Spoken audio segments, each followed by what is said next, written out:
Pelajaran 23. Setiap saat berperilaku agung, berani, dan teliti.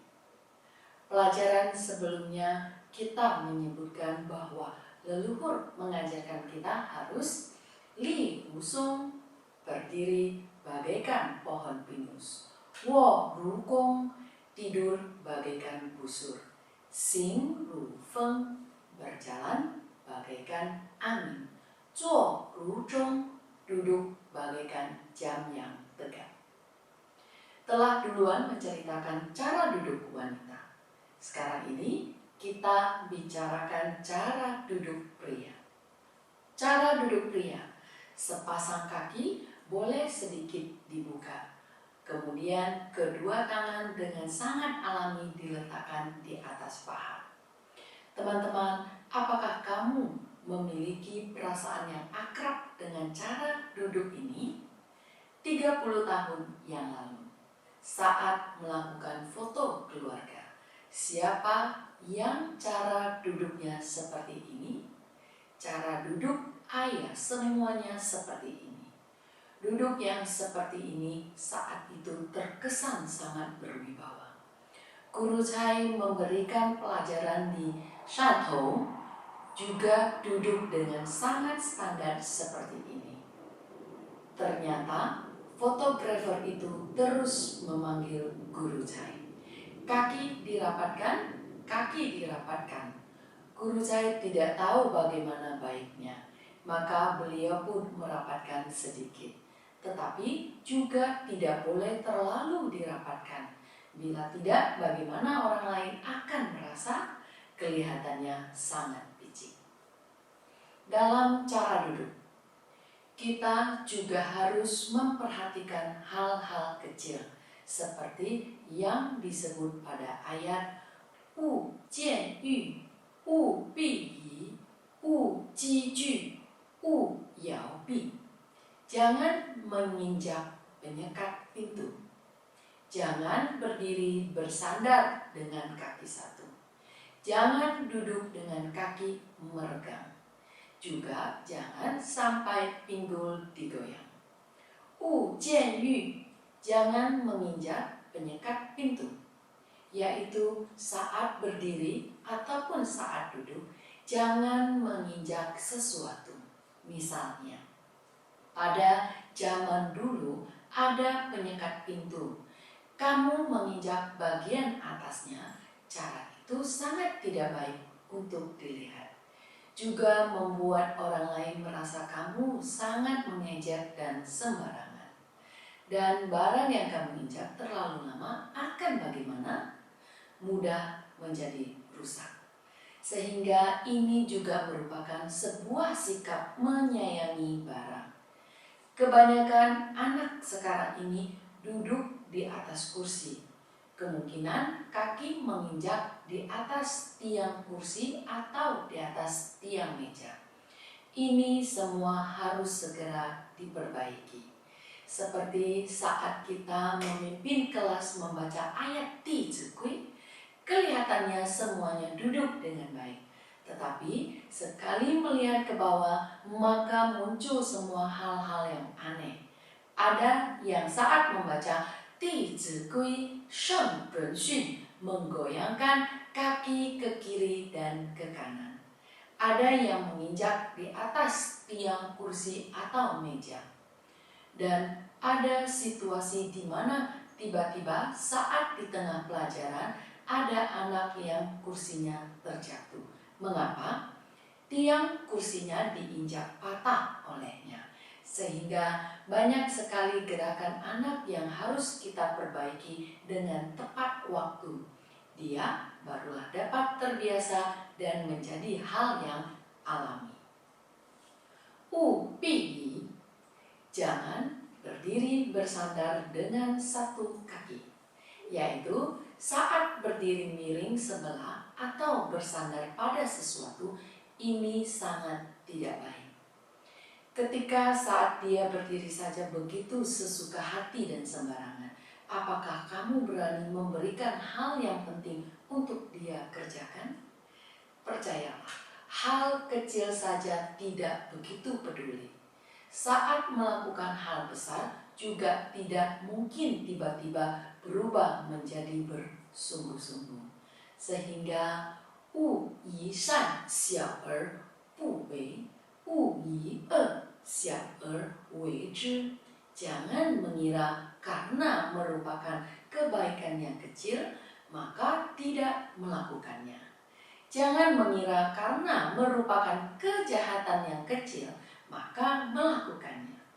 Kemampuan seseorang yang besar selalu bermula dari hal yang kecil.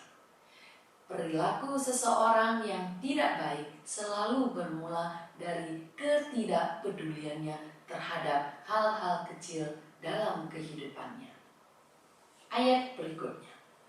勿积聚, jangan duduk dengan kaki merenggang. Ji adalah pengki. Mulut pengki terbuka dengan sangat lebar, sehingga pengertian 勿积聚, jangan duduk dengan kaki merenggang adalah kedua kaki saat duduk jangan dibuka terlalu lebar. Kamu membuka terlalu lebar, kelihatannya sangat tidak anggun. Bila sebagai kaum wanita pula, kemungkinan akan menimbulkan celaan. 勿摇臂, jangan sampai pinggul digoyang, yaitu saat duduk jangan menggoyang kaki. Tetapi ada yang bukan hanya menggoyang ke kanan kiri, juga akan menggoyang atas bawah. Kami pernah mengikuti rapat, ada beberapa pimpinan di samping menggoyang dari atas sampai bawah. Kepala kami merasa sedikit pening. Bila saat kamu mengikuti pelajaran, orang yang di depan juga terus-menerus bergoyang di sana, kemungkinan kamu akan merasa sangat menderita, sehingga kebiasaannya ini harus diubah. Mengapa perilaku manusia bisa seperti ini? Mengapa seseorang berbicara harus bergoyang? Hatinya tidak sabar dan tidak tenang. Saat hatinya tidak sabar dan tidak tenang, maka saat berbincang denganmu sebenarnya hanya sekedar menghadapi saja, pun terpaksa harus melakukannya. Dan dia merasa kebanyakan hal yang sangat penting, misalkan pendidikan anak atau hubungan suami istri dalam rumah tangga, dia tidak dapat menyelesaikannya sehingga terus cemas di dalam hati. Tetapi setiap harinya juga terpaksa melakukan hal-hal yang seharusnya segera dilakukan. Saat itu juga hatinya yang seperti ini akan terus tidak dapat berkonsentrasi sepenuhnya. Asalkan dia tidak sabar, tubuhnya akan mulai bergoyang. Sesungguhnya hidup manusia sekarang ini juga tidak terlalu mudah. Ingin agar dapat menenangkan hatinya, ini merupakan sebuah proyek yang sangat besar. Jadi, yang pertama harus meningkatkan kebijaksanaan kita. Yang kedua juga harus setiap saat mempertahankan kewaspadaan. Harus sering memperhatikan apakah ada ketidaksesuaian pada perkataan dan anggota tubuh kita sendiri serta gerakannya. Lama-kelamaan perkataan dan perilaku kamu ini akan dapat terserap ke dalam batin. Setiap saat mempertahankan sebuah sikap rasa hormat dan kesopanan.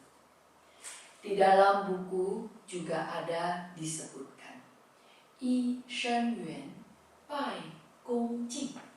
Menyapa harus membuku sampai dalam, sebagai tanda hormat menyampaikan salam. Saat membuku hormat, kita harus membuku dengan 90 derajat. Ada seorang teman saat dia pertama kali mengikuti pelajaran, melihat orang lain saling bertegur sapa. Dia juga melakukan sebuah anggukan dengan orang lain. Akhirnya saat selesai pelajaran di hari kelima, dia datang ke hadapan guru kami. Dia mengatakan bungkukan hormat yang dia lakukan di awal tidak masuk hitungan.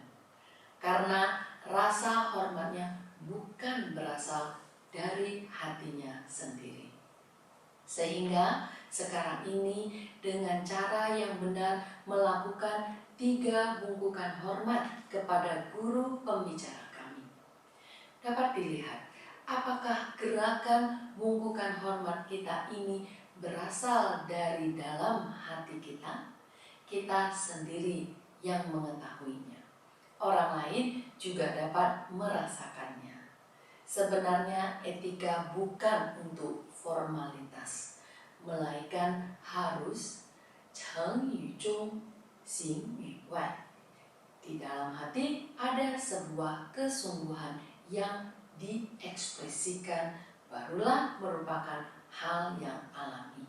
Ini merupakan sikap keagungan kita yang patut dihormati. Selanjutnya kita ke ayat berikutnya. Bacalah sekali dulu. 环接连，勿有声；宽转弯，勿触棱；直须去，如直营；入须视，如有人；事勿忙，忙多错；勿畏难，勿侵略；斗闹长，解勿尽；邪僻事，绝勿问. Pada umumnya, bagian dari ayat ini adalah membuat kita menumbuhkan perilaku berani dan teliti. Kita sering mengatakan ingin berani dan teliti, sehingga saat menghadapi tantangan harus tidak takut kesusahan.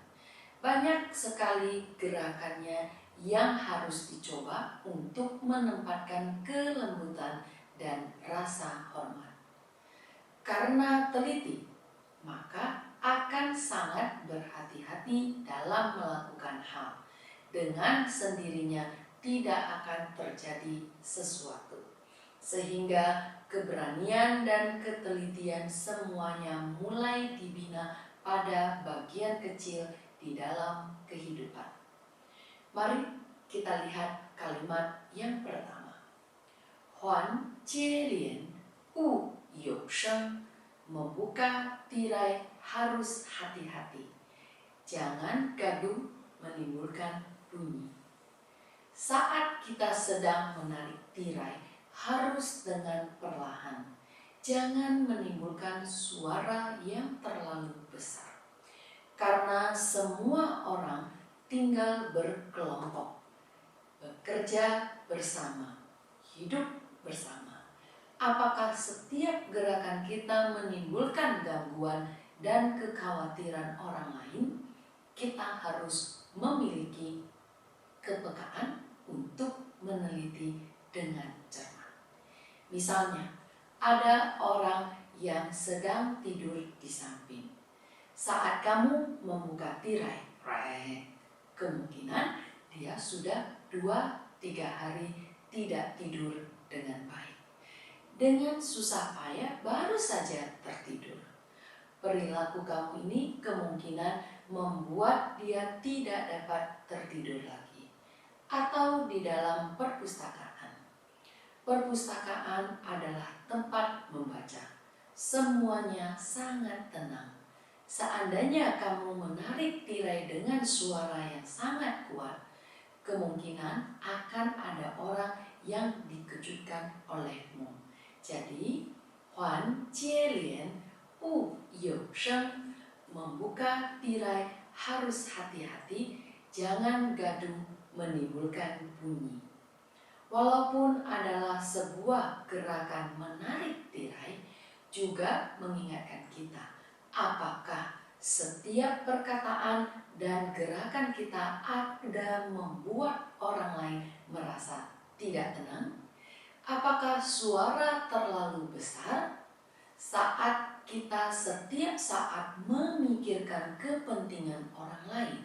Hati juga akan semakin lama semakin lembut.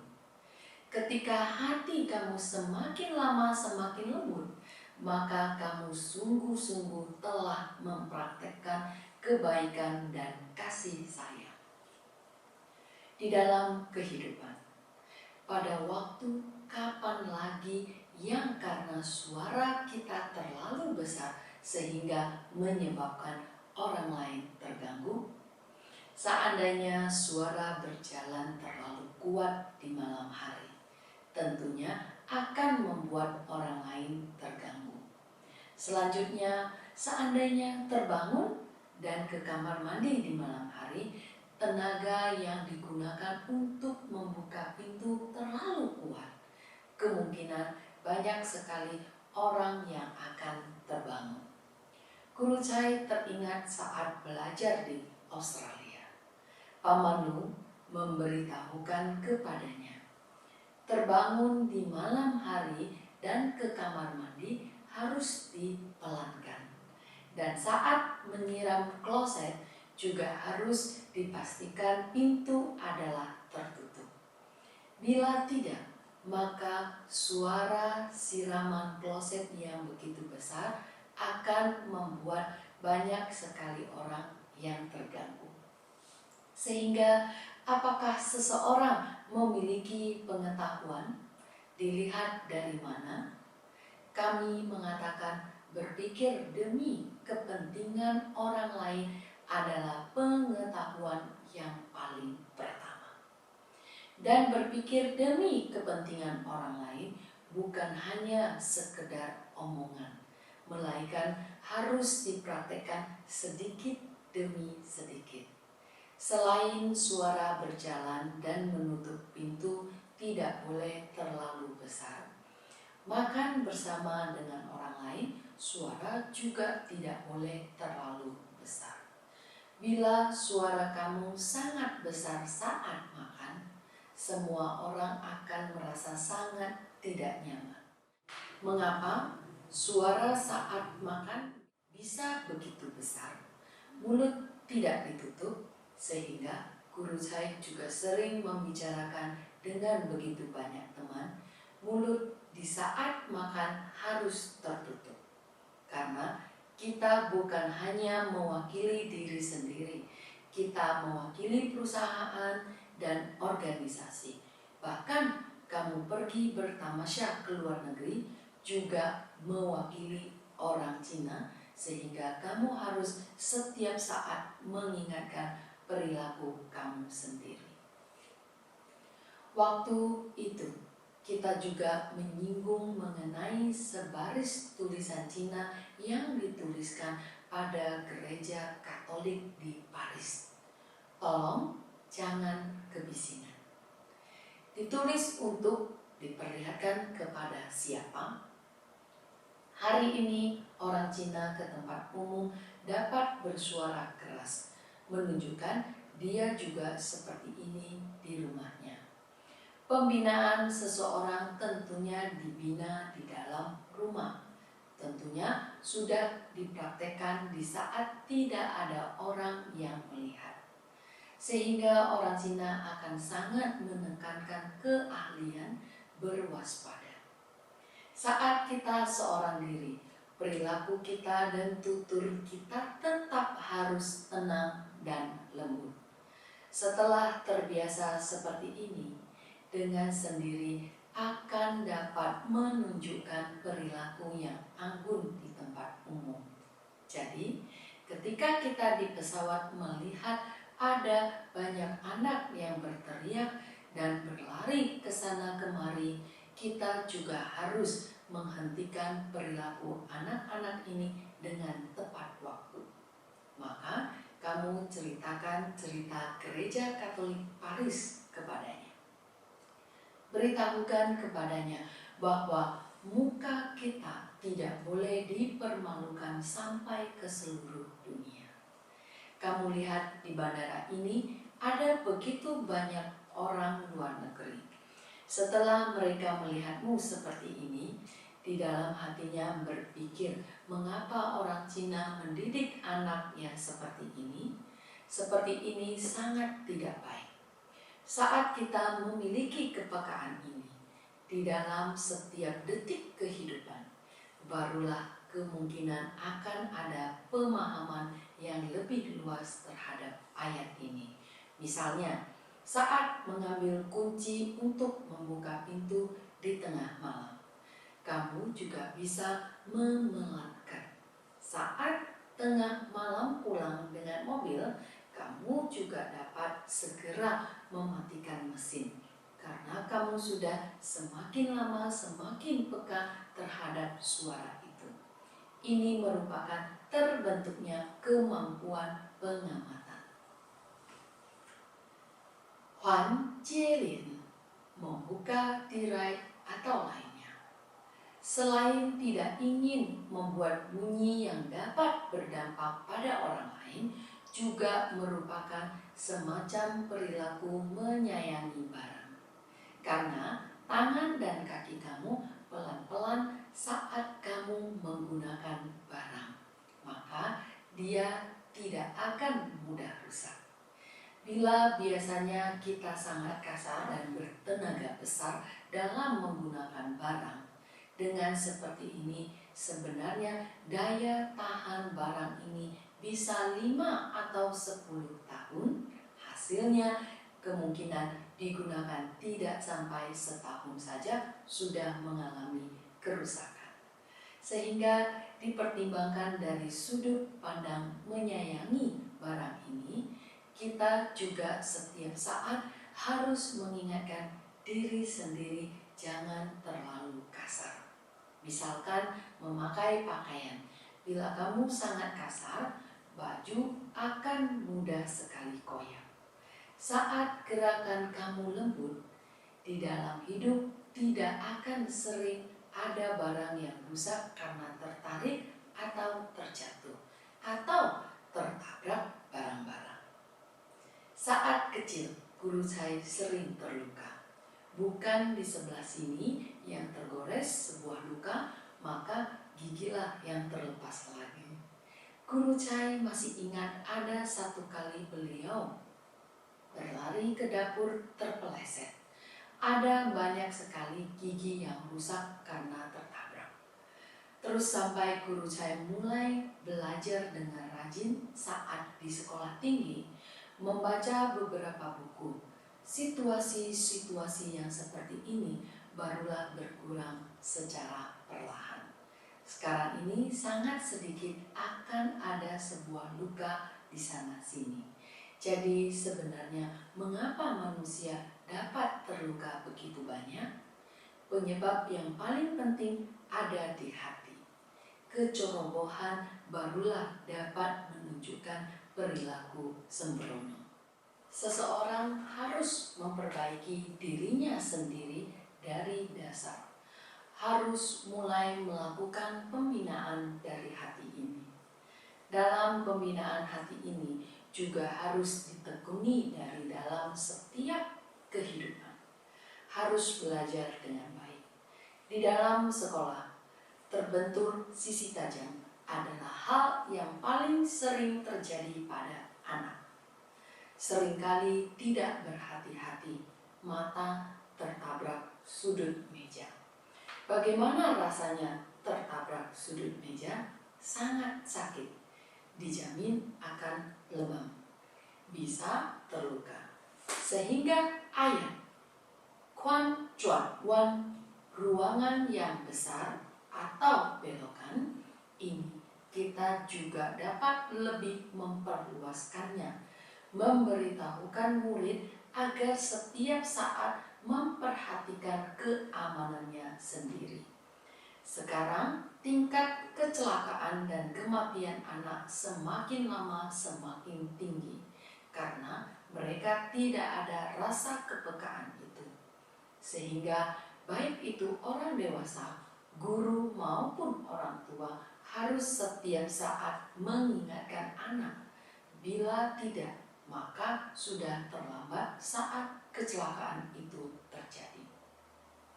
Kebanyakan anak sekarang ini menyukai balapan. Ini juga merupakan tidak adanya kepekaan terhadap keselamatan diri sendiri. Mari kita pertimbangkan lebih mendalam mengapa anak bisa melakukan balapan. Sesungguhnya kita tidak boleh berhenti pada akibat, harus menemukan sebabnya. Barulah dapat memperbaiki hati yang hampa. Saat dia tidak mengerti di mana target hidupnya, di manakah tugasnya, sangat kemungkinan dia akan menganggur sampai akhirnya tersesat. Mengapa dia merasa hampa? Karena dia merasa dia tidak ada nilainya. Seandainya kita lebih maju lagi untuk melakukan pemahaman pada keluarga anak-anak ini, kebanyakan adalah kurangnya perhatian dari orang tua.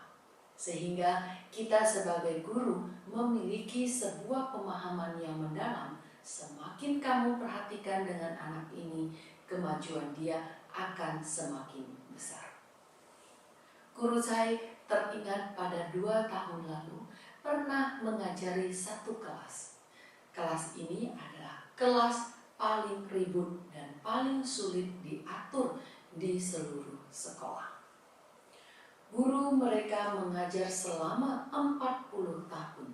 Sungguh merasa sangat sulit diajari, sehingga mengundurkan diri pada semester akhir kelas 6. Sehingga semester berikutnya harus ada seorang guru pengganti yang menuntun. Kebetulan guru saya kembali dari Australia. Teman sekolahnya meneleponnya, dia berkata, "Sekolah kami ada satu kelas yang sangat sulit diajari. Maukah kamu mengajarinya?" Dia tidak mengatakan yang paling sulit diajari. Belum tentu guru saya akan mengajarinya. Dia mengatakan yang paling sulit diajari, guru saya segera menyetujuinya. Seperti bunyi peribahasa, 不入虎穴，焉得虎子.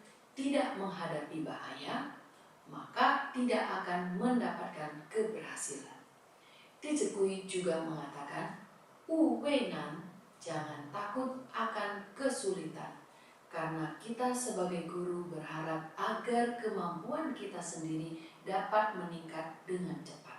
Nantinya muridnya sendiri barulah bisa mendapatkan manfaat yang lebih besar. Seandainya dari awal sudah dapat mengajar yang begitu susah, maka guru saya pasti akan mendapatkan banyak kemajuan. Sehingga dengan kesempatan yang seperti ini, maka guru saya pergi mengajar kelas ini. Sesampainya di sini, guru mulai memperkenalkan kepada guru saya dari nomor urut 1 sampai ke nomor urut terakhir. Yang nomor 1 bagaimana dan bagaimana, nomor 2 dibesarkan nenek, tidak mudah diatur. Nomor 3, ayah dan ibu telah bercerai. Diceritakan terus-menerus seperti ini. Guru saya juga merasakan masalah keluarga sekarang ini sangat besar. Kemungkinan 40% adalah keluarga dengan orang tua tunggal. Ada sebagian yang anaknya bukan keluarga orang tua tunggal, juga belum tentu mendapatkan perhatian orang tua. Guru saya pernah menelepon ke salah satu orang tua murid. Dia berkata, "Guru, setiap hari saya sibuk mencari uang. Pagi hari lebih cepat keluar dibandingkan putra saya. Malamnya saya pulang lebih malam dibandingkan putra saya. Saya juga tidak tahu apa yang dilakukan. Anaknya sering kali main internet. Sudah mempelajari banyak sekali hal yang sangat tidak baik. Orang tuanya sama sekali tidak mengetahuinya.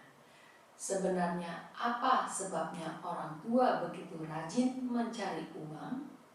Bukankah demi agar memiliki sebuah keluarga yang lebih baik dan generasi penerus yang lebih baik? Tetapi hasilnya mencari uang terus sampai akhirnya melupakan tujuan yang sebenarnya. Sehingga setelah kami mendengarnya juga merasa sangat iba. Saat guru telah selesai memperkenalkan 19 orang siswa, karena 19 orang adalah pria, 17 orang adalah wanita. Maka dia berkata, yang pria hanya 4 atau 5 orang yang agak baik, yang lainnya tidak mudah diatur. Teman-teman sekalian, akan bagaimanakah bila kamu yang mendengarnya? Apakah akan merasa sedikit gugup? Hanya tersisa waktu 4 bulan lebih. Tetapi pada saat itu muncul sebuah pemikiran dari diri guru Chai. Anak melakukan kesalahan merupakan kesempatan baik kita untuk mengajarinya. Kamu harus menggenggamnya. Pastinya tidak boleh sembarangan marah. Saat kita memiliki sikap ini, dengan sendirinya akan merasa bahagia dalam menerima jodoh ini. Seandainya guru kita sekarang ini tidak memiliki pemikiran dan sikap yang seperti ini, misalkan anak melakukan kesalahan lagi, amarah kamu akan naik. Mengapa kamu seperti ini lagi? Sudah berapa kali saya katakan padamu. Ketika kamu menggunakan perilaku seperti ini, murid akan berpikir guru sangat galak.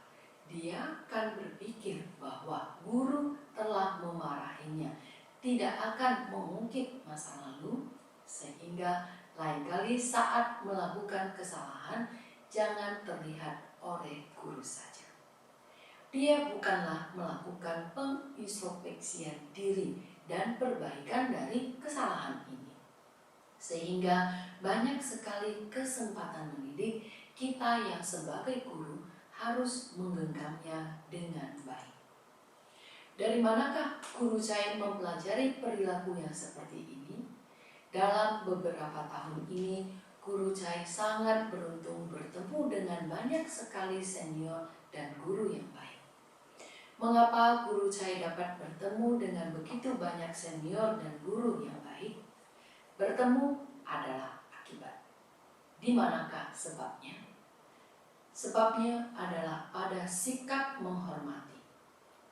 Alasannya ada pada hati yang kita miliki. Berharap pada bidang pendidikan ini dapat memberikan manfaat untuk siswa dan masyarakat. Seperti bunyi peribahasa, 人有善愿，天必从之. Manusia yang memiliki pemikiran dan niat yang baik, langit pasti akan membantunya. Ketika kita memiliki niat yang baik, pasti akan mendapatkan kasih dari langit. Akan ada banyak sekali senior yang bermoralitas yang datang membantumu. Saat itu, guru Chai masih mengikuti les di kelas tambahan. Masih belum merupakan guru tetap. Salah seorang teman sekolah dasar beliau datang mencarinya. Dia mengatakan kepada guru Chai kalau dia bertemu dengan seorang teman wanita. Teman sekolah guru Chai ini sangat jujur. Di usia 20-an baru berpacaran. Pacar yang pertama. Hubungan pertemanan guru Chai dengannya selama puluhan tahun lebih, sudah hampir 20 tahun. Dia mengatakan ingin membawanya ke rumah mereka dan disetujui guru Chai. Maka bersama-sama berkenalan sejenak. Saat melakukan perbincangan dengan teman wanitanya ini sedikit-sedikit mengatakan, guru kami berkata, seandainya dia adalah anak TK atau sekolah dasar, Guru Chai masih tidak heran. Mari kita lihat pada perkataan anak yang berusia 3 atau 4 tahun akan selalu menyelipkan perkataan ayah saya berkata dan ibu saya berkata. Sehingga saat sebelum taman kanak-kanak, yang paling dihormatinya adalah orang tua. Sehingga saat ini kamu harus mengajarkan etika terpenting dalam menjadi orang dan melakukan sesuatu hal, maka dapat digunakannya seumur hidup. Saat di sekolah dasar, perkataan anak berubah menjadi guru kami berkata. Saat di SMP dan SMA berubah menjadi teman sekolah saya berkata.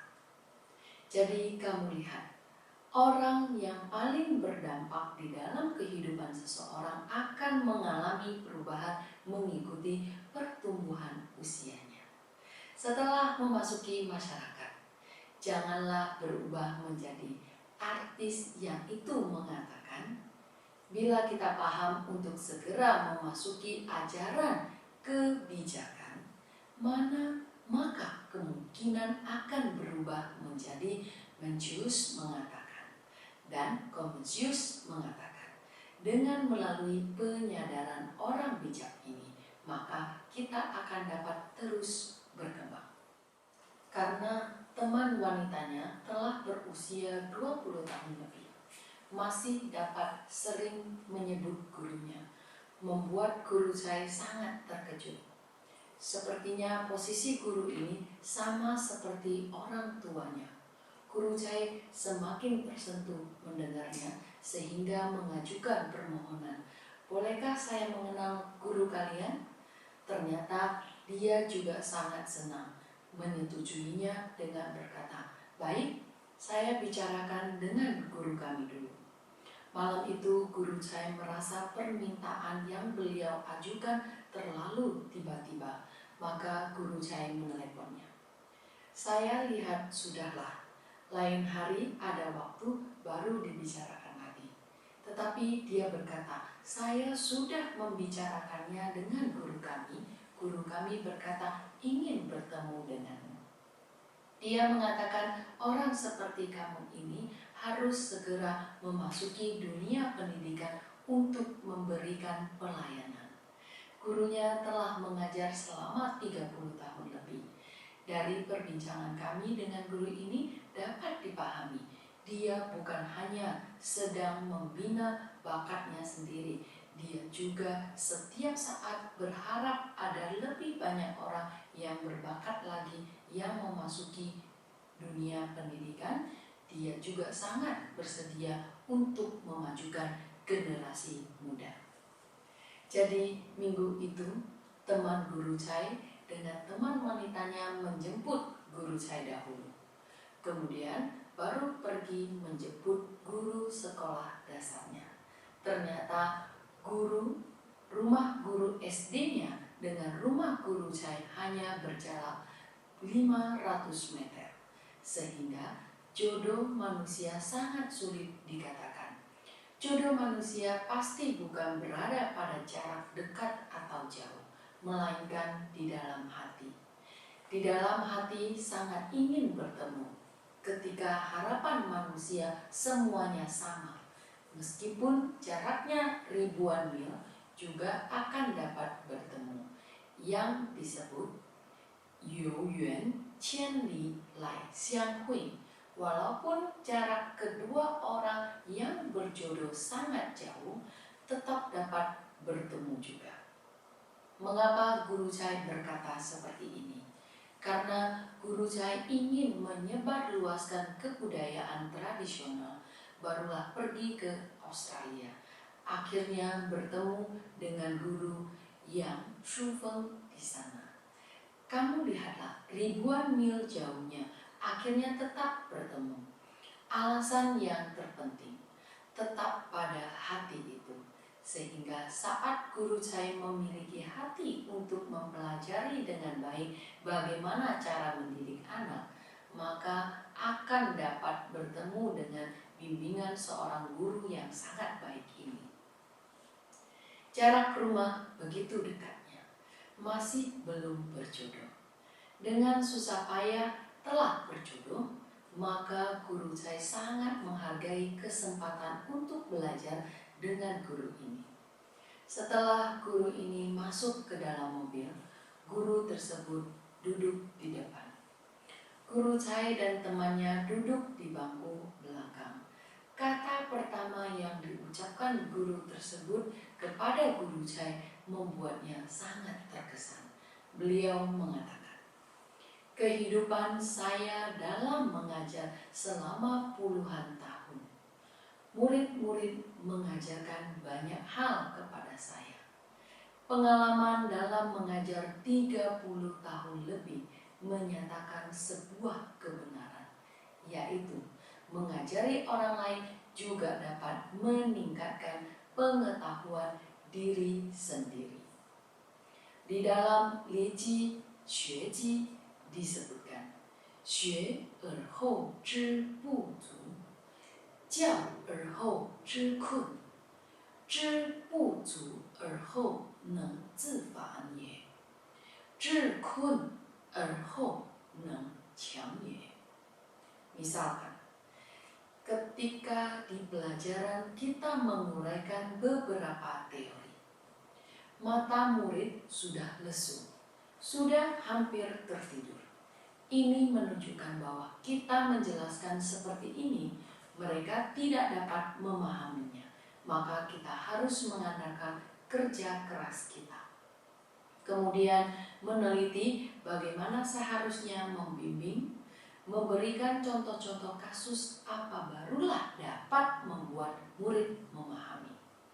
Atau murid-murid memiliki banyak sekali pertanyaan dan kesulitan untuk ditanyakan kepada kita, ternyata kita juga tidak bisa. Ini akan merangsang kita untuk mencari data dengan baik. Kemudian barulah melakukan pembelajaran dengan senior dan orang bijak yang lain, sehingga dapat terus mengalami peningkatan.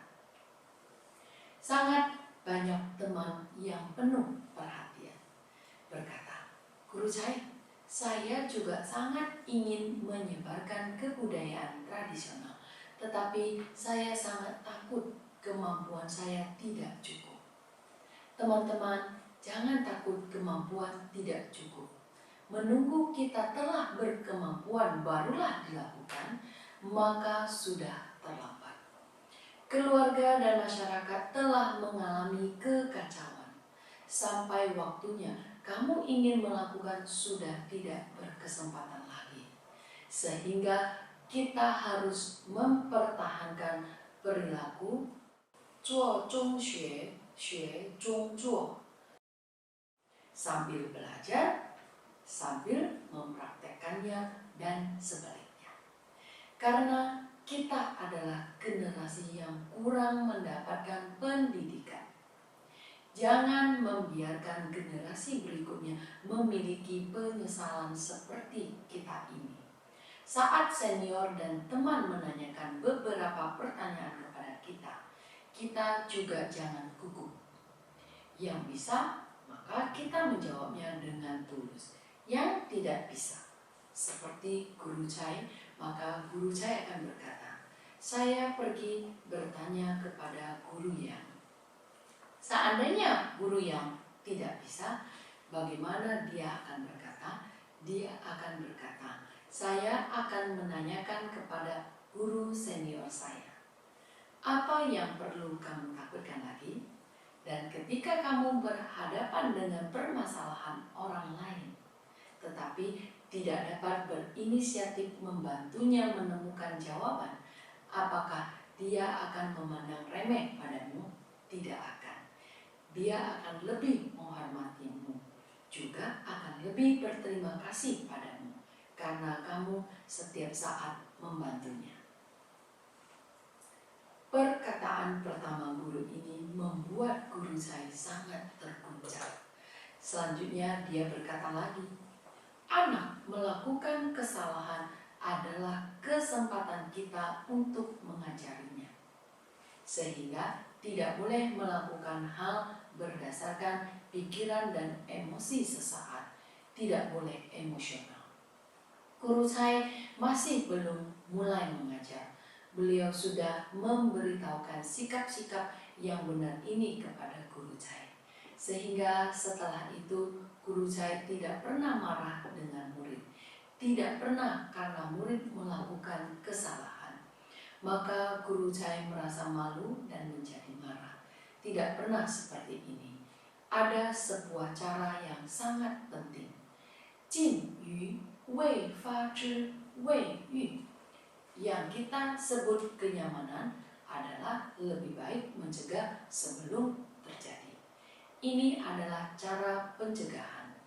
Sebelum anak melakukan kesalahan, kamu harus memberitahukan pemahaman yang benar kepadanya. Saat guru saya masih belum melakukan pekerjaan ini, sudah memiliki pemahaman yang benar. Ini juga merupakan bersungguh-sungguh dari awal. Ini juga merupakan jin yu wei fa, lebih baik mencegah sebelum terjadi, yaitu sikap pencegahan. Sehingga ketika guru telah selesai memperkenalkan murid, di dalam hati guru saya muncul sebuah perkataan.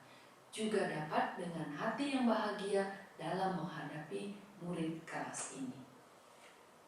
Murid di kelas ini ada 4大天王, 4 penyanyi top di Hong Kong. Bukan Andy Lau, juga bukanlah Jackie Chung. Adalah 4 orang murid yang sering melapor ke kantor PP. Tetapi setelah guru saya benar-benar mendekatkan diri, menemukan bahwa perilaku anak yang lebih menyimpang sesungguhnya juga sangat baik. Hanya kedisiplinan saja diabaikan. Saat kamu sangat baik dan sangat adil terhadapnya, dia pasti juga akan sangat adil terhadapmu. Di antaranya ada seorang anak, ekspresi bagian wajahnya sangat galak. Tidak ada senyuman, maka guru saya pergi mencarinya. Tetap harus lebih dekat dan lebih banyak komunikasi dengan murid, barulah dapat menjadi dekat. Guru saya mencarinya dan berkata padanya, "Wajahmu begitu galak. Apakah guru ada melakukan hal yang bersalah padamu?"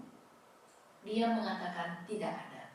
Selanjutnya guru saya bertanya padanya, "Sejak kapankah ekspresi kamu yang seperti ini dimulai?" Dia berkata kepada guru saya, "Saat kelas 5. Kamu lihat, kapan wajahmu berubah menjadi begitu dingin, dia sendiri juga tahu." Sehingga kita sebagai orang tua dan guru harus sering dapat memahami kondisi di dalam hati anak. Bila tidak, maka kamu tidak akan dapat tepat waktu memberinya bimbingan. Kemudian guru saya berkata padanya, "Ekspresi wajahmu begitu galak. Orang lain akan mudah sekali salah paham padamu dan juga mengira kamu tidak senang padanya. Sehingga ekspresi wajahmu harus lebih santai." Setelah dia selesai mendengar berkata, "Baik, tetapi apakah wajahnya ada berubah?" Sehingga harus memiliki kesabaran dalam mendidik seorang anak. Tidak mungkin kamu berkata padanya, "Guru sudah berkata padamu, mengapa kamu masih belum berubah?" Segera ingin menjadikannya orang yang lain, apakah mungkin? Tidak mungkin. Kemudian guru saya menciptakan beberapa kesempatan untuk melatihnya. Misalkan, di dalam sekolah akan diatur beberapa orang untuk membentuk pasukan piket. Berdiri di koridor dan taman sekolah, melihat adik kelas berlari di koridor, kakak kelas ini akan pergi untuk menasehati. Tidak boleh berlari, terlalu berbahaya, juga bisa menabrak orang lain. Kamu kelas berapa? Lain kali tidak boleh diulangi lagi. Saat seseorang adalah polisi, dia terhadap perilakunya sendiri akan sangat berhati-hati. Saat seseorang adalah guru, perilakunya juga akan sangat berhati-hati. Sehingga guru saya mengutusnya untuk menjadi petugas piket. Dengan sendirinya, perilakunya akan mulai berubah karena dia sangat takut dirinya akan melakukan perilaku-perilaku yang tidak baik. Dikatai oleh adik kelas 1, "Abang, mengapa kamu sendiri juga sedang melakukannya?" Maka dia akan sangat malu. Akhirnya ada satu kali saat istirahat, guru saya mendengar murid menyebutkan, murid ini pernah ke pasar membantu ibunya menjual baju. Teman-teman sekalian, bila setelah kamu mendengar kabar ini, akan ada pemikiran yang bagaimana? Seorang murid, pria kelas 6, mau membantu ibunya menjual baju. Itu sungguh sulit ditemukan. Jadi, asalkan seorang anak memiliki rasa berbakti, dia pasti akan sangat mudah diajari dan diatur. Sehingga guru saya memberikan perhatian yang lebih banyak padanya. Saat pelajaran, seandainya pelajaran matematikanya dia jawab dengan sangat baik, guru saya akan langsung meyakininya saat itu juga dan berkata, "Kalian lihat, pemikiran murid ini sangat cepat. Dia dapat berpikir dari sudut pandang ini." Guru dan teman-teman sekalian, kita sendiri jangan meremehkan pujian kita yang tulus. Perkataan-perkataan ini akan dapat melekat dalam hati anak. Akhirnya, anak ini pada ujian bulanan kedua kali juara kelima dari seluruh kelas. Dalam sesaat dari gelar Setakema berubah menjadi juara kelima dari seluruh kelas. Dan guru saya juga mencarinya untuk menjadikannya ketua kelas. Beliau berpikir kemungkinan dia tidak pernah menjadi ketua kelas. Tetapi dia sangat terkejut, terus-menerus tidak mau menerima. Kemudian guru saya berdiskusi dengannya dan berkata, "Kamu coba selama 1 minggu saja dulu." 1 minggu. Cara guru saya menyuruh murid menjadi ketua kelas ini belajar dengan siapa? Belajar dengan guru sekolah dasarnya. Karena ketua kelas sama dengan berprestasi unggul. Sehingga cara yang baik harus diturunkan. Akhirnya dia dengan terpaksa menyetujuinya. Setelah seminggu, dari itu selalu dia yang menjadi ketua kelas. Menjabat terus sampai akhir semester. Jadi potensi seseorang dengan melalui pelatihan akan dapat ditumbuhkan. Guru saya dengan banyak guru mempelajari kebudayaan tradisional bersama-sama di Haikou. Setelah 1-2 bulan, guru saya akan berkata dengan guru-guru ini, "Lain kali di pelajaran, bolehkah kamu naik ke podium dan bicara selama 10 menit atau 15 menit?" Guru-guru ini tidak ada yang berani dan saling mengelak. Guru saya berkata, "Tolonglah 10 menit saja." Mereka dengan terpaksa menjawab, "Baik." Akhirnya setelah naik, berbicara tanpa henti, guru saya masih harus mengisyaratkan waktu telah habis di belakang mereka. Barulah rela untuk turun. Mengapa? Saat seseorang memiliki rasa tanggung jawab, maka dia akan mengalami kemajuan yang sangat cepat. Dan karena belajar dengan tekun, mengajari murid dengan tekun, perasaan yang bersungguh-sungguh sudah merupakan karangan yang baik. Sehingga setelah naik ke podium dengan sendirinya akan menceritakan perasaan dan rasa haru ini. Sehingga setelah murid ini menjadi ketua kelas, juga menunjukkan rasa tanggung jawab dan kemampuannya dalam melaksanakan tugas. Kemudian dia memperoleh juara kelima. Guru saya ingin menyampaikan dukungannya, maka mengundang murid yang lebih memberikan kontribusi kepada kelas dan sekolah, termasuk dirinya, untuk makan bersama. Ibunya mengantar dia ke sini dengan sepeda motor, berkata kepada guru Chai, "Guru, anak saya ini telah belajar selama 5,5 tahun.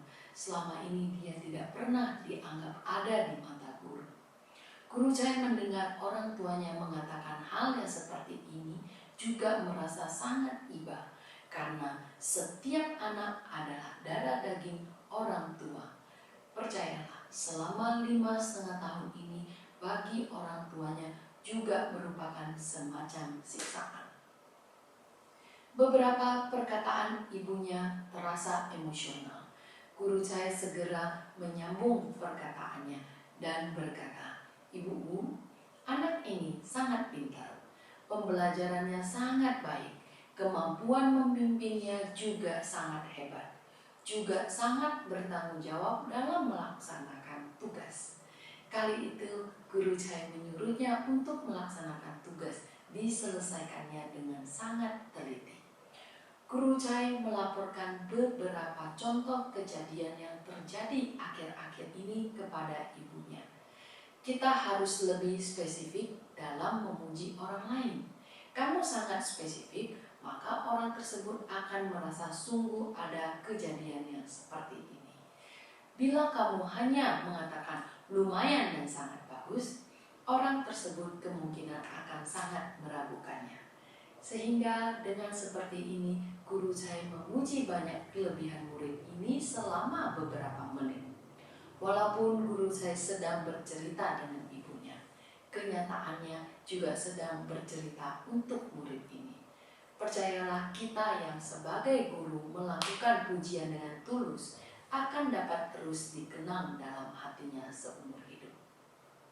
Setelah akhir semester selesai, pada hari wisuda membagikan banyak sekali hadiah. Setelah pembagian masih tersisa 1 hadiah. Bagaimana? Pembagian hadiah ini juga tidak boleh dibagi dengan sia-sia. Juga dapat dijadikan sebagai sebuah kesempatan dalam mendidik. Maka Guru Chai berkata, "Hadiah paling akhir ini kita bagikan kepada siswa yang pada semester ini memiliki kemajuan yang paling banyak dalam perilaku moralitas dan pembelajaran. Kalian yang melakukan pemilihan." Bagaimana hasilnya? Ketua kelas ini terpilih. Maka Guru Chai memberikan hadiah ini kepadanya. Setelah siswa ini mendapatkannya, kembali ke tempat duduknya, seorang pria dewasa mulai meneteskan air matanya. Guru Chai berdiri di atas mimbar. Semua perilaku dari siswa yang ada di bawah dapat terlihat dengan jelas. Sehingga setelah Guru Chai menjadi guru, barulah mengetahui dulunya ketika Guru Chai melakukan sesuatu di bawah saat menjadi siswa, mengira guru tidak ada melihat, sungguh menipu diri sendiri. Baiklah, pelajaran kita ini sampai di sini dulu. Kita akan melanjutkan ke pelajaran berikutnya. Salam Tijekui.